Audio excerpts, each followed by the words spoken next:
En fait, je crois que tant qu'on n'a pas eu un accident qui, à un moment donné, nous immobilise, on ne se rend pas compte à quel point le fait simplement de marcher est complexe. Votre mouvement va être plus ample parce qu'il y aura une suite. C'est toujours un échange entre le muscle et le fascia. Elle a fait une séance. On a simplement travaillé déjà toute la région de la cage thoracique, un petit peu le rapport au bassin et aux jambes. Et voilà. C'était suffisant pour qu'elle puisse refaire simplement ça. Monter les escaliers, monter la rampe qui allait jusqu'à sa maison. Et pour moi, ça c'est formidable. Parce que c'est vrai qu'on pourrait se dire, mais il faudrait que je fasse des années d'exercice pour retrouver cette mobilité. Ce qui est intéressant dans la démarche du rolfing, c'est que par exemple, vous pouvez peut-être avoir mal à une cheville, mais en fait, peut-être que le problème viendra d'une épaule, et vice-versa. Donc en fait, ce système fait que tout est relié dans le corps, et si on a mal quelque part, ça ne veut pas dire que la source est à l'endroit de la douleur.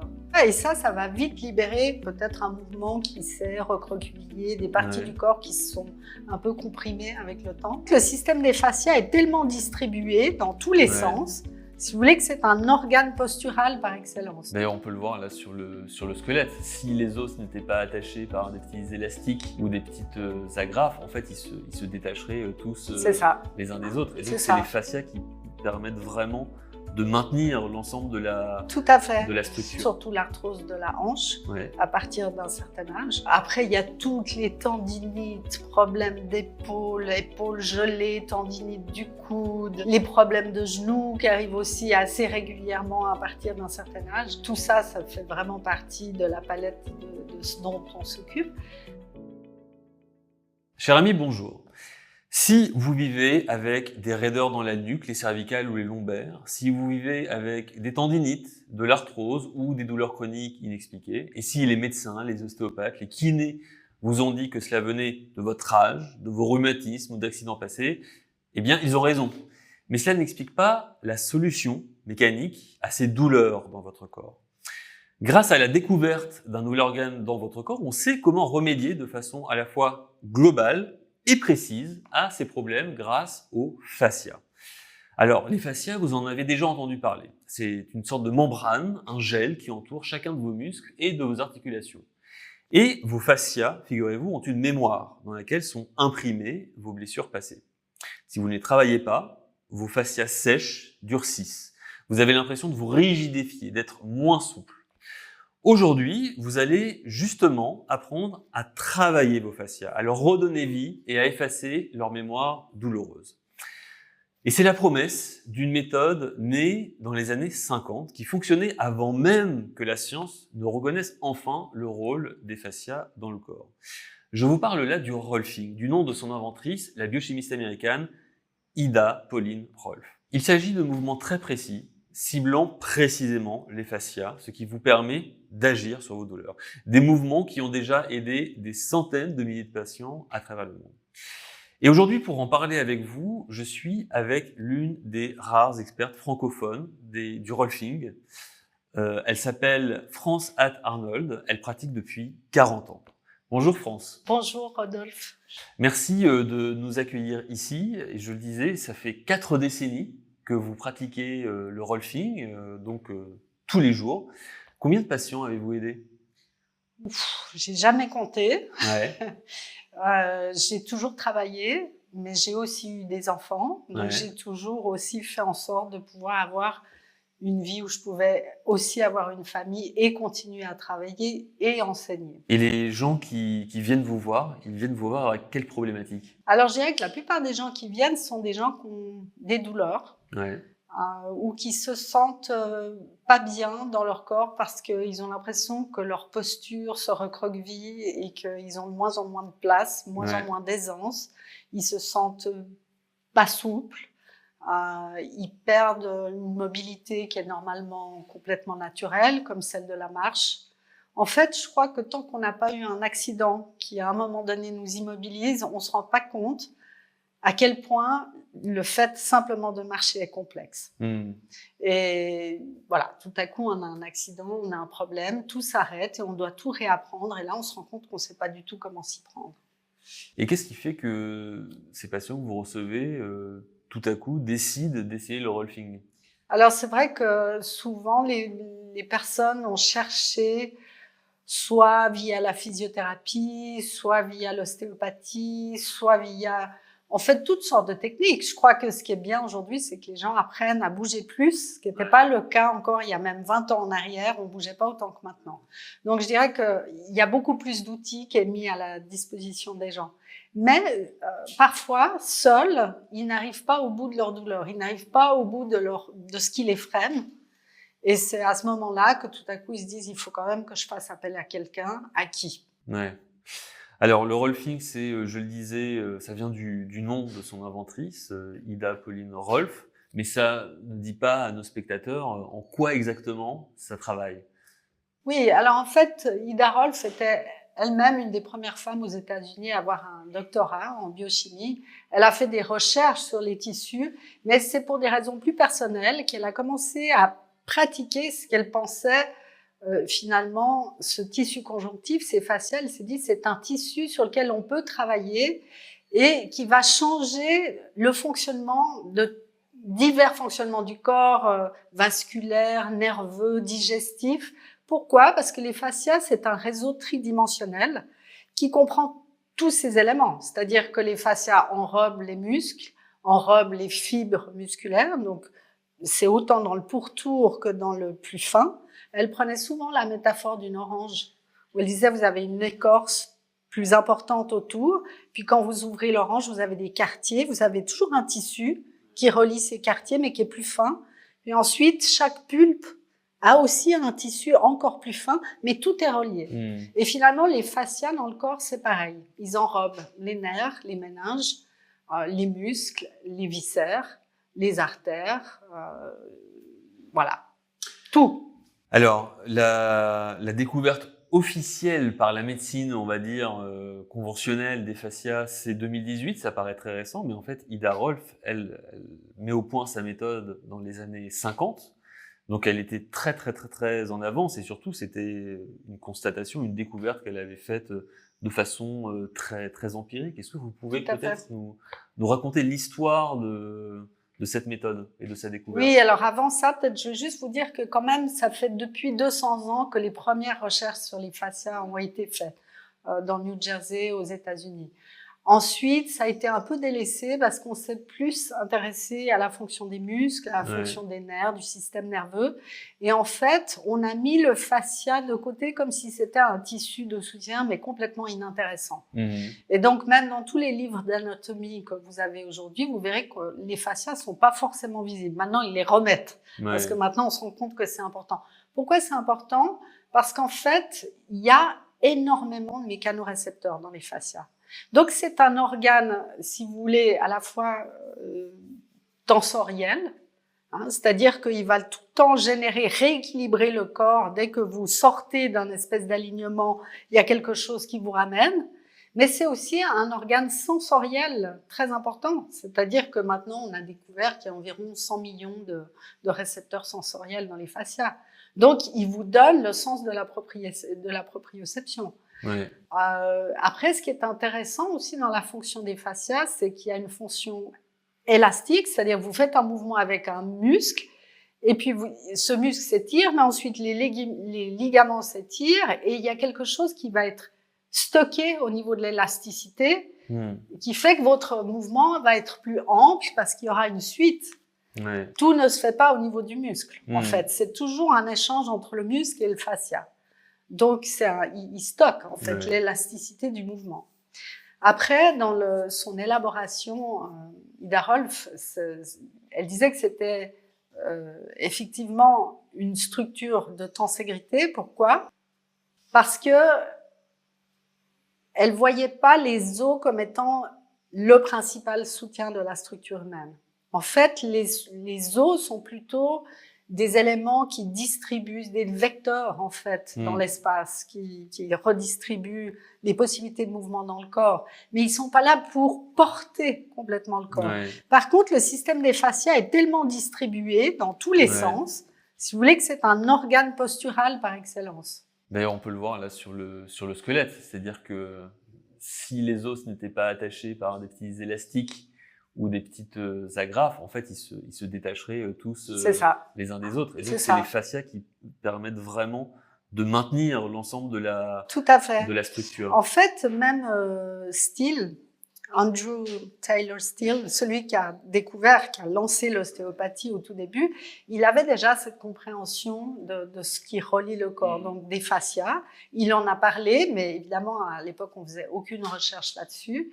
Mais il a pressenti déjà qu'il y avait quelque chose qui se passait à ce niveau-là.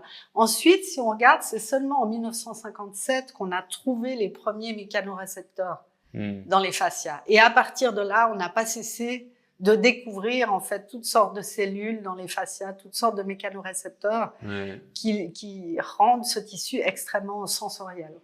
Alors, il y a une notion capitale pour comprendre le travail d'Ida Rolf. D'ailleurs, je précise, elle est ici. Hein, vous avez l'un de ses livres. Vous l'avez évoqué tout à l'heure, c'est la notion de tenségrité. Alors, j'imagine que 99% de nos spectateurs ne sont pas familiers de cette notion. Est-ce que vous pouvez nous expliquer en quoi consiste la tenségrité ?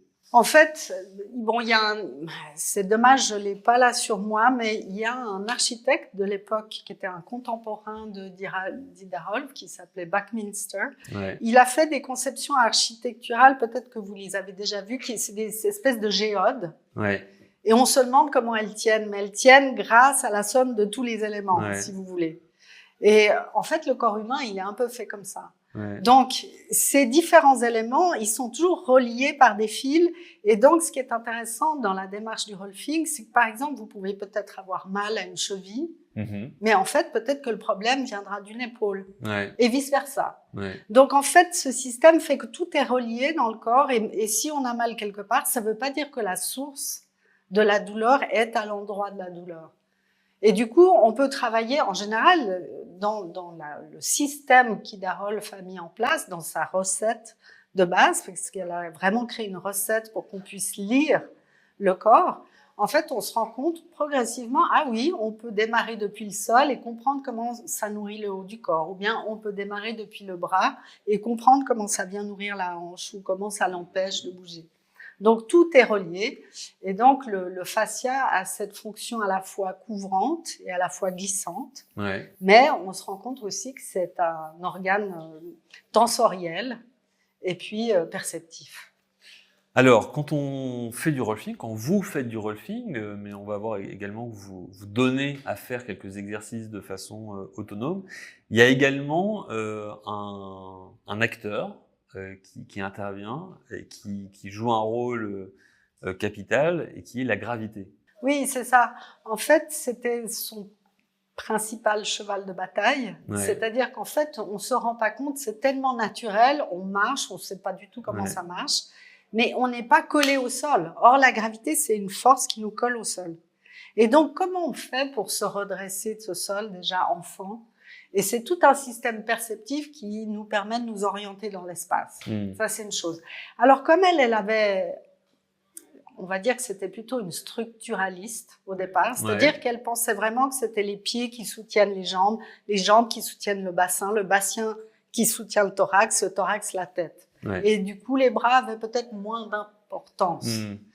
Par la suite, et avec tout ce qu'on a découvert ensuite au niveau des sciences du corps et du mouvement, on s'est rendu compte qu'en fait, pour avoir cet équilibre de bas en haut, il fallait aussi avoir un équilibre de haut en bas. C'est-à-dire que suivant comment on s'oriente ou qu'on ne s'oriente pas dans l'espace, on peut aussi perdre de l'expansion, je sais pas comment dire, de l'aisance à bouger dans cet espace.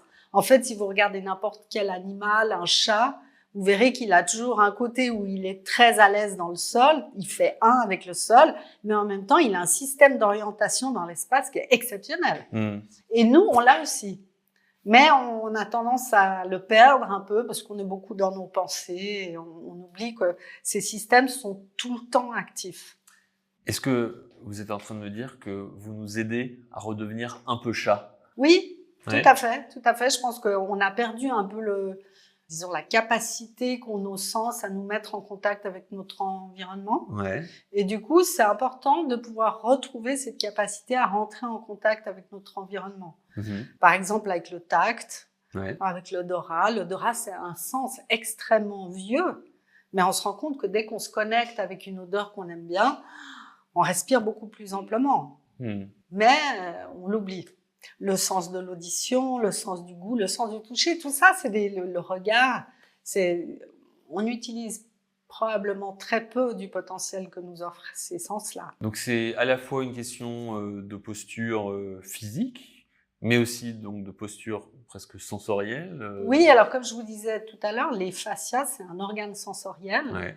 et puis les sens aussi. Ouais. Et ils sont pas séparés finalement. Et c'est là qu'on en revient au fait de la gravité, c'est que même quand je vous regarde, en ce moment, il y a une partie de mon regard qui est en train de juger où est le haut, où est le bas. Donc dans mon œil, il y a quelque chose qui est en train de se situer dans l'espace par rapport à ça, c'est le haut, c'est le bas. L'oreille, il y a une partie qui vous écoute, il y a une partie qui est tout le temps en train de s'ajuster par rapport à où est le haut, où est le bas. Ouais. En fait, on se rend compte dans chacun de nos sens, on est tout le temps en train de prendre en compte ce phénomène gravitaire. Sauf que c'est un phénomène complètement inconscient. Oui, et dont la plupart des gens, effectivement, n'ont pas conscience. Et donc, vous aidez ces gens, enfin les gens qui viennent vous voir, à retrouver ce sens à la fois de la gravité, mais aussi d'une posture plus équilibrée avec l'ensemble de leur corps. C'est bien ça? Oui, alors on va dire dans le rolfing, il y a la partie du travail plus structurel au niveau des fascias, et ça va vite libérer peut-être un mouvement qui s'est recroquevillé, des parties du corps qui se sont un peu comprimées avec le temps. Donc ça va permettre de les délier, mais après, qu'est-ce que je vais faire avec le fait d'être délié? Est-ce que je vais juste me balader délié comme ça, ou est-ce que ça va réellement me donner plus de plasticité, plus de résilience, plus de confort, plus de sécurité aussi. Ouais. Parce qu'en fait, le fait d'être sous ce champ gravitaire fait que ça, on le sait très bien quand on est enfant. Au moment où on apprend la marche, c'est un vrai défi. C'est-à-dire qu'à chaque pas, on va tomber et on tombe et on n'est pas content de tomber, mais on se relève et on retombe et on se relève et on retombe. Et jusqu'à ce qu'on comprenne comment ça marche. Et là, on obtient une espèce de coordination qui marche. Mais en général, quand ça marche, on va pas tellement plus loin pour savoir ce qu'on pourrait faire en plus. Alors, je disais au début de cette émission que effectivement, les fascias, avec l'âge, peuvent se durcir. Si on prend la comparaison de l'élastique, il va se rigidifier, devenir de moins en moins souple. Alors qu'en effet, on voit les petits bébés, les enfants, eux sont très souples. Les chats aussi, évidemment, sont très souples. Donc le rolfing nous aide à retrouver cette élasticité, cette souplesse? Alors, au niveau de l'apport structurel et manuel qu'on fait sur les tissus, oui, c'est vraiment ça. C'est-à-dire qu'en fait, dans les fascias, il y a cette substance fondamentale qui est très gélatineuse. Et c'est vrai, avec le temps, on a toutes sortes de cellules dans les fascias qui créer peut-être plus d'élastine ou plus de collagène, donc soit plus d'élasticité, soit plus de rigidité.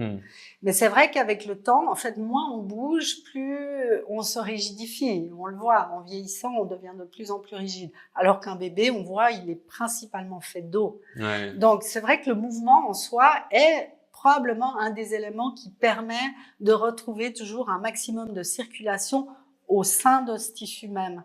C'est-à-dire que ce tissu, il a besoin de cisaillement pour avoir une micro-circulation qui se refait. On voit aussi que ça a un effet énorme sur le système nerveux autonome et sur le système neuro-endocrinien. Donc, quand on fait ces manipulations au niveau du tissu, en fait, on a accès à vraiment l'ensemble de ce qui constitue la personne. Mais alors, on peut aussi bouger et avoir des parties des fascias qui sont rigides, parce qu'on est tout le temps dans la même posture, on fait tout le temps les mêmes mouvements. Est-ce que ça, c'est facile à rééquilibrer? Alors, je pense qu'il y a quand même 2-3 connaissances à avoir. Par exemple, on peut faire du yoga, mais d'ailleurs, Ida Rolf était une fan du yoga, elle aimait beaucoup le yoga. Mais elle se rendait compte que souvent, on faisait les postures qui étaient les plus faciles pour nous et que souvent, il y avait des endroits du corps où on n'avait pas accès. Et c'était ce qui l'intéressait aussi, c'est tout d'un coup, manuellement, avoir accès à ces parties du corps qui ne sont pas accessibles tout seul. D'où l'importance de la manipulation. Après, je pense que n'importe quel mouvement fait toujours du bien. Mais dans la recherche du Rolfing Movement, là, ce qu'on essaye de faire dans ce travail de Rolfing Movement, c'est donner des repères par rapport à la gravité.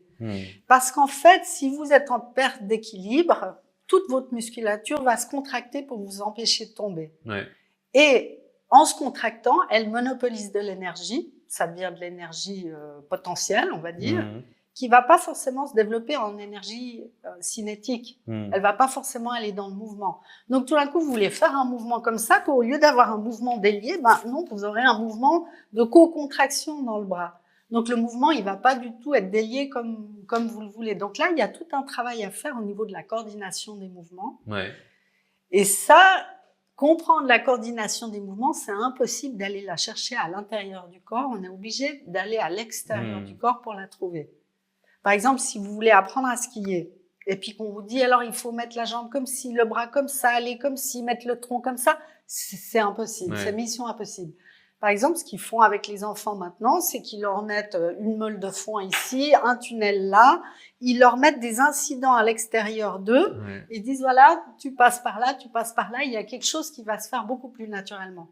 Et dans les exercices de Rolfing Movement qu'on propose, c'est un petit peu ça. C'est-à-dire que indirectement, faire en sorte que la personne ait des repères beaucoup plus clairs, à la fois dans l'espace et à la fois sensoriellement, des perceptions internes, mais très simples, pour savoir où elle est dans l'espace et comment se familiariser avec ce phénomène de la gravité et finalement se sentir pouvoir marcher, respirer de manière simple, sans être coincé, freiné dans l'expression qu'on a envie d'avoir. Est-ce que vous pourriez nous dresser un petit peu un tableau de toutes les douleurs, tous les problèmes posturaux qu'on peut solutionner grâce au Rolfing que vous avez dû, vous, faire durant 40 ans de carrière? Oui. Alors, en fait, je dirais que les problèmes majeurs que tout le monde connaît, c'est les problèmes de dos. Donc ici et ici. Ça, c'est des grands classiques qui reviennent à chaque fois. Tout ce qui est lié avec le fait de ne pas respirer librement, d'être comprimé dans la respiration, peut créer toutes sortes de douleurs, même au niveau viscéral.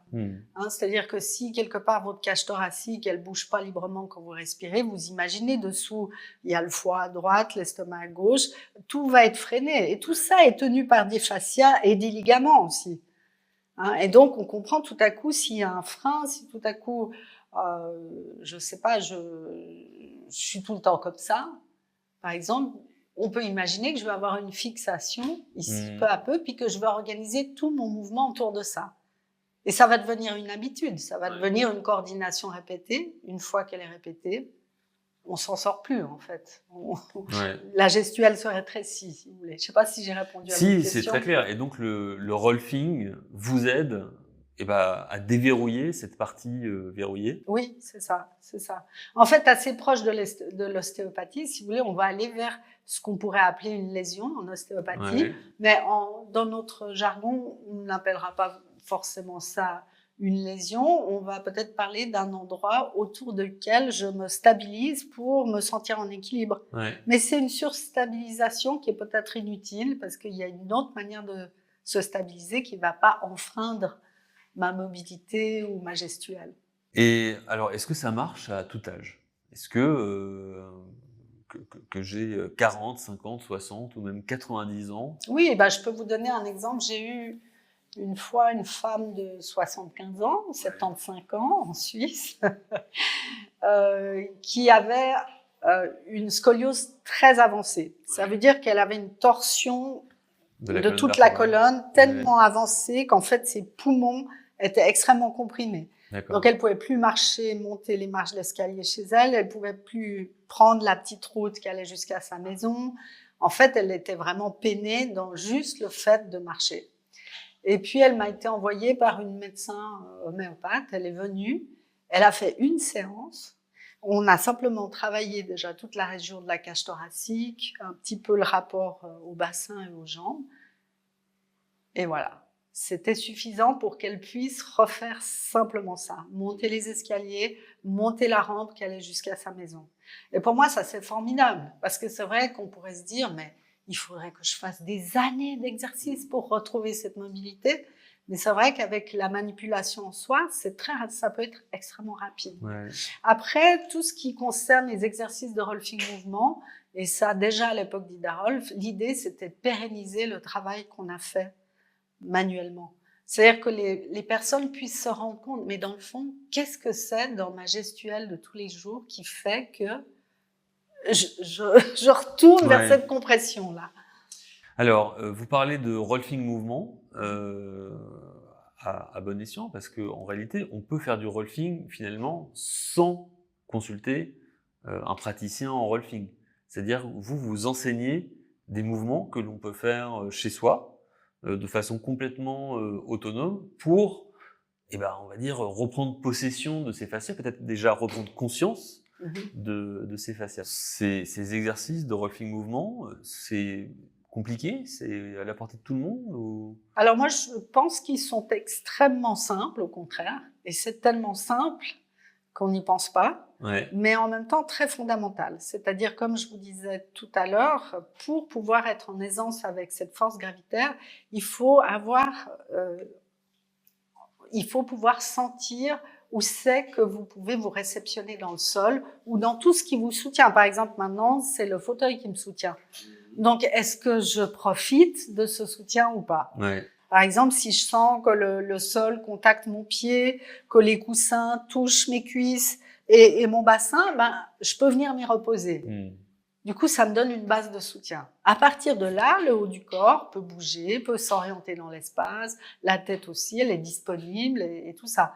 Donc, en fait, ce qu'on va retrouver dans tous les exercices que je propose, c'est ces deux orientations. Une vers le substrat, vers tout ce qui vous tient par le dessous, et une vers l'espace, tout ce qui vous oriente à l'extérieur. Et puis, bien sûr, entre les deux, parfois, c'est vraiment important d'aller à la rencontre de sensations qu'on a vraiment à l'intérieur du corps. Donc c'est à la fois très terre à terre et en même temps orienté vers le ciel et très donc externe, l'environnement, l'oreille interne, comment on s'équilibre et tourné vers l'intérieur. C'est ça, c'est exactement ça. Et c'est vrai que souvent, que ce soit à l'intérieur de soi ou à l'extérieur de soi, il y a des zones qui sont occultées. Par exemple, je sais pas, j'ai eu un accident à droite, du coup je regarde plus à droite. Ou alors j'ai au contraire une hyper vigilance sur tout ce qui vient de droite. Bon, voilà, ça va me faire un rapport entre ma droite et ma gauche qui seront pas du tout pareils. Je vais utiliser mes sens pas du tout de la même manière. Vous nous avez parlé de problèmes de dos, de scoliose, d'entorse aussi, de problèmes dans les articulations. Est-ce qu'il y a d'autres problématiques de santé, y compris peut-être psychiques, que vous avez... Alors, pour revenir d'abord un peu sur le physique, je dirais que les arthroses sont vraiment ce qu'il y a de plus fréquent, surtout l'arthrose de la hanche, à partir d'un certain âge. Après, il y a toutes les tendinites, problèmes d'épaule, épaules gelées, tendinite du coude, les problèmes de genoux qui arrivent aussi assez régulièrement à partir d'un certain âge. Tout ça, ça fait vraiment partie de la palette de ce dont on s'occupe. Et donc, ces exercices de Rolfing Mouvement que vous enseignez, donc ils sont simples, ils sont, dites-vous, à la portée, en fait, je pas de n'importe qui, mais des personnes même qui croient être assez limitées, mais justement, ça consiste à éclater les limites, en tout cas les repousser. Est-ce qu'il y a besoin de matériel? Alors, on peut tout faire sans matériel, mais c'est vrai que des fois, ça aide un peu d'avoir le matériel. Mais en gros, ce dont on a besoin, c'est souvent d'une couverture et d'une chaise.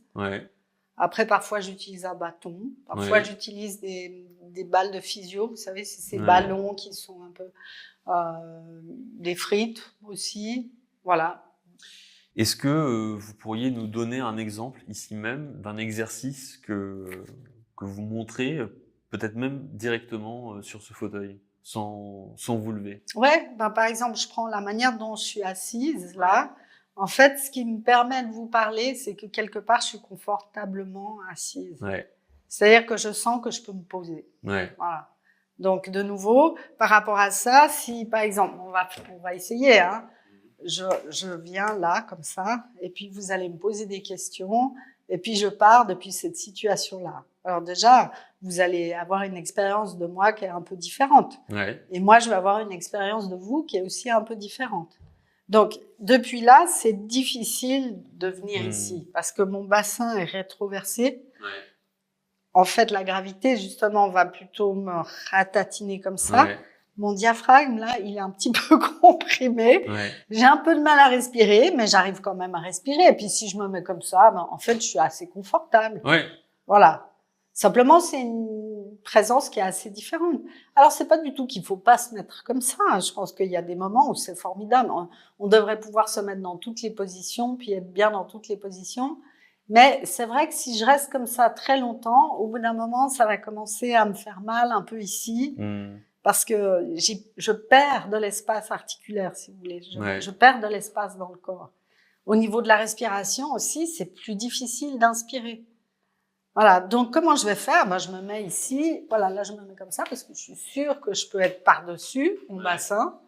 Voilà, et là les poulies, si vous voulez, j'ai une poulie du bassin, une poulie du thorax, une poulie de la tête, je peux aller en torsion ici, en torsion là, j'ai beaucoup plus de possibilités, simplement. Alors ça, c'est une chose, mais aussi ce qui est intéressant, ça c'est tout ce qui concerne le corps à l'intérieur. Mais après, si je vous parle à vous, on imagine que de nouveau, vous êtes mon boss, puis que je dois vous dire aujourd'hui que vraiment, ça va plus du tout mes horaires. Hein. C'est vraiment, j'en peux plus. J'en peux plus, je travaille trop, je suis sous-payée, etc. Mais j'arrive pas à vous le dire parce que vous êtes mon boss. Alors, qu'est-ce qui va se passer? Je vais me mettre devant vous. Déjà, toute cette partie-là du corps, elle va pas forcément se sentir légitime dans l'espace. Donc, je vais peut-être être un peu en retrait, comme ça.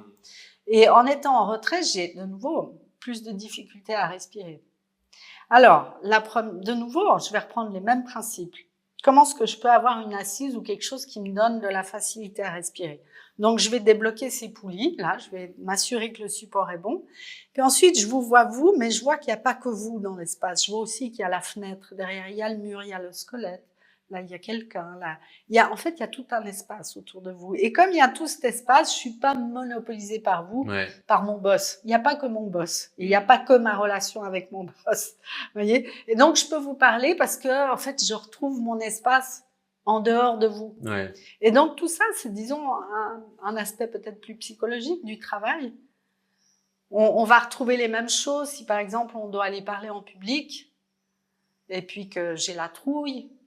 Si tout d'un coup, le public devient tellement oppressant qu'il est tout près de moi, bah de nouveau, mon espace se rétrécit, ma respiration se rétrécit.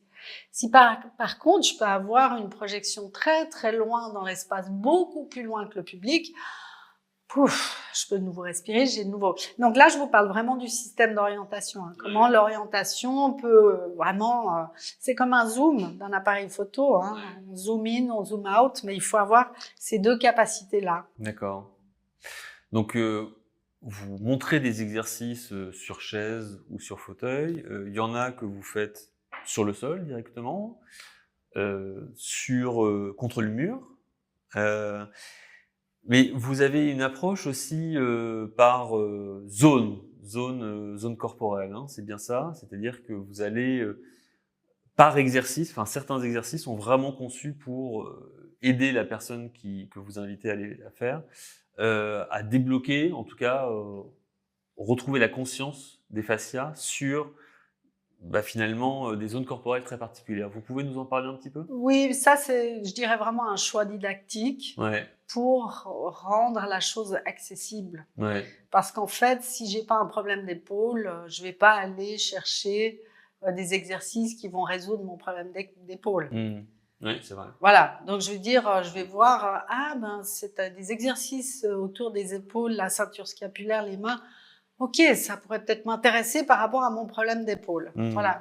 Mais si vous voulez, le rolfing, ça se limite jamais à une région du corps, en fait, parce que dès que vous parlez à une région du corps, vous parlez à l'autre région du corps. C'est toujours un ensemble, c'est jamais dissocié. Donc ça, c'est vraiment pour des raisons purement didactiques que j'ai segmenté un thème plutôt sur la ceinture scapulaire, les bras, les mains. Ensuite, la ceinture pelvienne, les jambes, les pieds. Ensuite, plutôt le tronc, la colonne, plutôt la nuque, la tête. Mais ça, c'est pour ces raisons-là.